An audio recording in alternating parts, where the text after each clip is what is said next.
Dear madams, గురు బ్రహ్మలారా,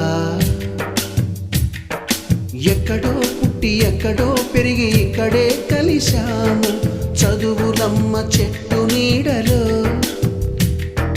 వీడలేమంటూ వీడుకోలంటూ వెళ్ళిపోతున్నాము చిలిపి తనకు చివరి మలుపులో.